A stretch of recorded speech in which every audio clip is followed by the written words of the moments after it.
मानव समाचार, मानवता के हक में 14 तारीख को महाराष्ट्र के डिस्ट्रिक्ट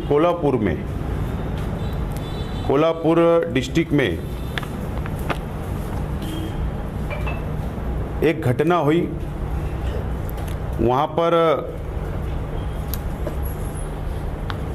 रज़ा मस्जिद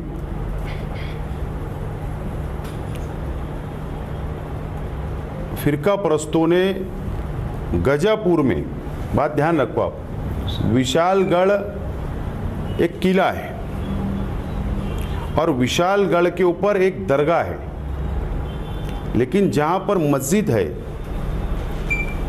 जहाँ मस्जिद को शहीद करने की कोशिश की गई, कई हिस्सा शहीद भी किया गया, कुरान शरीफ की बेहुरमती की गई। ये गजापुर एक गांव है जो विशालगढ़ से तकरीबन 3 किलोमीटर दूरी पर है। मैं सबसे पहले अहलियान शहर की जानिब से मैं इस घटना की मजम्मत करता हूं जो कुरान शरीफ की बेहुरमती की गई, मस्जिद को नुकसान पहुंचाया गया, माँ बहनों को खेत के अंदर दौड़ाकर मारा गया, मासूम बच्चों को मारा गया। मैं सबसे पहले इस घटना की मजम्मत करता हूँ। असल में अगर ये जो घटना हुई है, अगर सही मानों में इसकी तहकीक की जाए, ये सिर्फ एक अचानक एक्सीडेंट नहीं है, एक अचानक घटना नहीं है, ये कई दिनों से साजिश रची जा रही थी। वहाँ पर कुछ जो दरगाह है, वो दरगाह हज़रत सैयद मलिक रिहान रहमतुल्लाह अलैह, इनकी वो दरगाह है और बहुत पुरानी दरगाह है जो विशालगढ़ पर है। और वहाँ पर जिसे हम आम तौर पर दरगाह के ऊपर जाकर ज़ियारत वगैरह की जाती है, वहाँ पर बकरा वगैरह काटा जाता है और आम तौर पर वहाँ के मुसलमान उस दरगाह के ऊपर बहुत मानते हैं, उनकी अकीदत है, वहाँ पर जाकर कुर्बानी भी किया करते थे। ये मामला मुंबई हाई कोर्ट के अंदर गया और मुंबई हाई कोर्ट के अंदर कुछ तंजीमों ने ऑब्जेक्शन लिया कि यहाँ पर बकरा या कुर्बानी नहीं होना चाहिए, लेकिन मुंबई हाई कोर्ट ने इजाज़त दे दी, ऐसी है उस मॉडल, इजाज़त दे दी कि यहाँ पर बकरा कटेगा। और उसके बाद हाईकोर्ट के ऑर्डर होने के बावजूद भी वहाँ पर ये वातावरण को गरमाने की कोशिश की गई। जहाँ पर दरगाह विशालगढ़ में, वहाँ पर कई पुराने मकानात भी है, तकरीबन 150 से ज़ायद वहाँ पर प्रॉपर्टी है जो मुसलमानों की है और 8-10 प्रॉपर्टी यानी प्लॉट वगैरह के ऊपर लिटिगेशन चल रहा है, यानी ये मैटर जो है हाई कोर्ट के अंदर पेंडिंग है।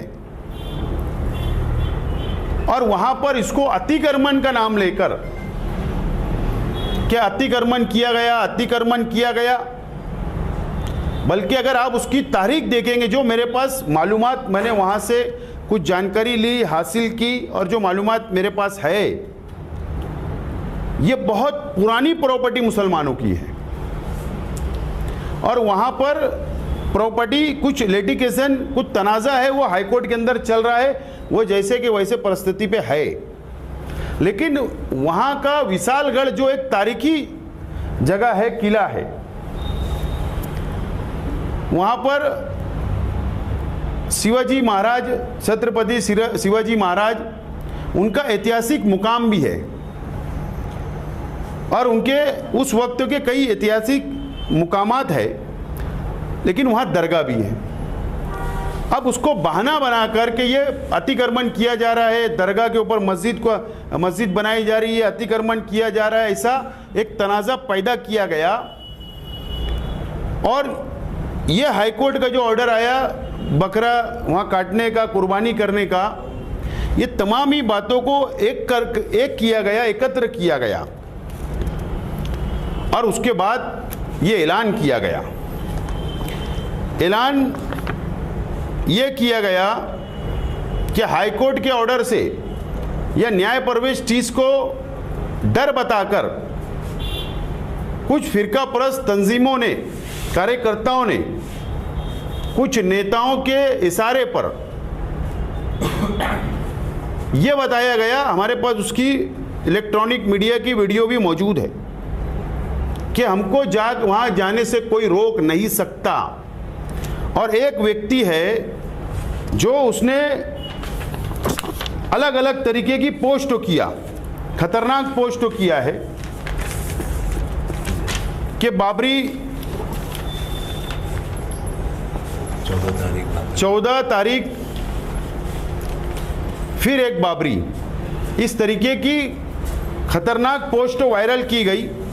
उस व्यक्ति का नाम है, जो व्यक्ति ने अपने सोशल मीडिया अकाउंट से, सोशल मीडिया फेसबुक पर, उस व्यक्ति का नाम है रवि पडवरकर, रवि दादा पडवरकर नामी वो शख्स है।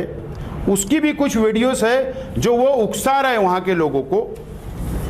और मैं साफ तौर पर, मुझे जाती तौर पर किसी से कोई तनाज़ा नहीं है, कोई समाज से, कोई धर्म से कोई मुझे शिकायत नहीं है, लेकिन शिकायत इस बात की है कि वहाँ पर जो कोल्हापुर के मेंबर ऑफ पार्लियामेंट साहू जी महाराज, जो अभी चुन कर आए कांग्रेस पार्टी से, उनके फर्जंद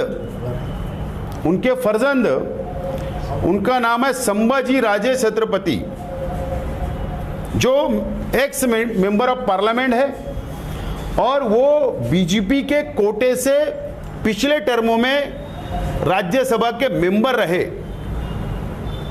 वो भाषण किया उन्होंने कि हमको वहां जाने से कोई ताकत नहीं रोक सकती, और उकसाया गया और फला फला दिन, फला तारीख को आपको वहां जमा होना है। और फिर ये गजापुर वहां से 3 किलोमीटर दूर है, वो शहर के अंदर जमा हुए और प्रशासन ने उनको रोका, वहां के मॉब को रोका कि आप वहां नहीं जा सकते, हाईकोर्ट ने उनको इजाजत दी है। तो वहां पर ये फसाद हुआ। वहां की मस्जिद जो है, गजापुर की मस्जिद की मैं बात बोल रहा हूं, सुन्नी रजा मस्जिद को वहां पर नुकसान पहुंचाया गया, शहीद किया गया, कुरान शरीफ की बेहुरमती की गई, और ये तमाम ही मामलात ये वहां पर हुए। मैं उसकी मजम्मत करता हूं। मैं बहुत छोटा आदमी हूं, बड़ी बात होगी, लेकिन मैं आज साफ तौर पर यह कहना चाहता हूं, मैं कोई सियासत नहीं करना चाहता कि वहां के मेंबर ऑफ पार्लियामेंट जो कांग्रेस पार्टी से है, उन्होंने अपनी पॉलिसी जाहिर करना चाहिए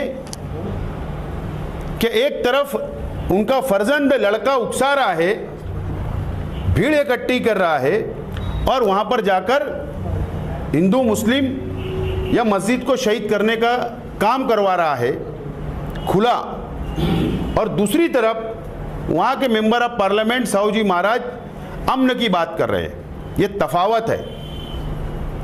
ये बात पॉलिसी क्लियर होना चाहिए। या तो कांग्रेस पार्टी ने माफी मांगना चाहिए महाराष्ट्र की और हिंदुस्तान के मुसलमानों से। नंबर 1, मैं किसी से व्यक्तिगत मेरा तनाज़ा नहीं है, लेकिन अगर जानबूझकर इस तरीके की घटना अगर होगी, और मेरा इस साफ तौर पर बोलना है कि सरकारी पार्टी के लोग आज जो महाराष्ट्र में सरकार में बैठे हुए हैं, ऐसे लीडरान का भी समर्थन ढके छुपे अंदाज में घटना से पहले और घटना के बाद भी नजर आ रहा है, जो सबूत मेरे अपने पास ये मुझे मालूमात मिली है। अब सवाल ये है कि सरकार से हम क्या उम्मीद लगाए कि सरकार से इंक्वायरी मांगे? ये हो ही नहीं सकता है। सरकार अगर कहीं ना कहीं शक के दायरे में है, सरकार के पदाधिकारी शक के दायरे में है महाराष्ट्र सरकार की, और अगर वहां एक तरफ मेंबर ऑफ पार्लियामेंट, साबिक मेंबर ऑफ पार्लियामेंट अगर इसके अंदर मुलविस है, और अगर फिरका परस्त तंजीमें उसके अंदर मुलविस है, तो इंसाफ हमने कहां मांगना? इस महाराष्ट्र के मुसलमानों ने। मैं ये मानता हूं कि हर समाज, हर धर्म, हर जाति ने साथ में मिलजुल कर रहना चाहिए, भाईचारा बनाना चाहिए, किसी के भी मजहबी मुकामात को नुकसान नहीं पहुंचाना चाहिए, किसी भी मजहबी किताब को नुकसान नहीं पहुंचाना चाहिए। ये इस चीज़ को मैं मानने वाला हूं, लेकिन बहैसियत एक मुसलमान मैं आज ये आवाज़ उठा रहा हूं और मुतालबा कर रहा हूं कि हमको सरकार की इंक्वायरी के ऊपर भरोसा नहीं। हम ये चाहते हैं, ये डिमांड करते हैं, हाई कोर्ट के जज से, न्यायाधीश से इसकी इंक्वायरी होना चाहिए, और दूध का दूध और पानी का पानी होना चाहिए। सवाल यह है कि एक बहुत बड़े नेता का इन्वॉल्वमेंट सामने जब आ रहा है, तो ये बहुत बड़ा नेता है, तो सरकार डर ना जाए, दबाव में ना आ जाए। ये बात आज सामने है। हो सकता मेरी पत्रकार परिषद से कई लोगों को ये जानकारी हो रही कि घटना क्या है। महाराष्ट्र के कई लोगों को ये अब मालूम पड़ेगा कि घटना क्या है, सिर्फ वहां के मुकामी लोगों को पता है। तो इसके लिए इस महाराष्ट्र के अंदर महाविकास आघाड़ी के अंदर जितनी पार्टियां हैं उनकी भी जिम्मेदारी है, चाहे वो राष्ट्रवादी कांग्रेस पार्टी हो, चाहे वो कांग्रेस पार्टी हो, चाहे वो शिवसेना उद्धव ठाकरे की पार्टी हो, चाहे इंडिया अलायंस में कोई भी पार्टी हो। वजह यह है कि पूरे महाराष्ट्र नहीं बल्कि मुल्कों के मुसलमानों ने, दलित भाइयों ने, आदिवासी भाइयों ने, हिंदू भाइयों ने, जो सेकुलरिज्म और जो संविधान बचाने के लिए हम लोग निकले थे, हम सब लोगों ने मिलकर इंडिया आघाड़ी को वोट किया। और अगर इंडिया आघाड़ी के ही नेता का फर्जंद उसमें मुलविस दिख रहा है, नजर आ रहा है, तो फिर हमने इंसाफ कहाँ मांगना? तो ज़्यादा जिम्मेदारी इंडिया आघाड़ी के जिम्मेदारों की है कि इसके ऊपर मंथन करे, और नहीं तो आने वाले दिनों के अंदर यहाँ के जो महाराष्ट्र असेंबली के चुनाव आ रहे हैं, इसके अंदर सोचना पड़ेगा इस महाराष्ट्र के मुसलमानों को, सेकुलर हिंदू भाइयों को, दलित भाइयों को। ये बात आज मैं साफ तौर पर विनती करना चाहता हूँ इंडिया आघाड़ी से। मैं खुद भी इंडिया आघाड़ी से ताल्लुक़ है, लेकिन उसके बावजूद भी बाहैसियत एक मुसलमान, बाहैसियत एक हिंदुस्तानी शहरी, बाहैसियत संविधान को मानने वाला व्यक्ति, ये आज मैं डिमांड कर रहा हूँ। और मैं राष्ट्रपति महोदय को, महाराष्ट्र के गवर्नर जो संवैधानिक पद के ऊपर बैठे हैं, मैं उनसे डिमांड करूंगा कि हाईकोर्ट के सेटिंग जज से, मैं रिटायर जज नहीं बोल रहा हूं, सेटिंग जज से उस घटना की इंक्वायरी होना चाहिए, और इस महाराष्ट्र के जनता को इंसाफ मिलना चाहिए। इसीलिए आज की ये पत्रकार परिषद हम लोगों ने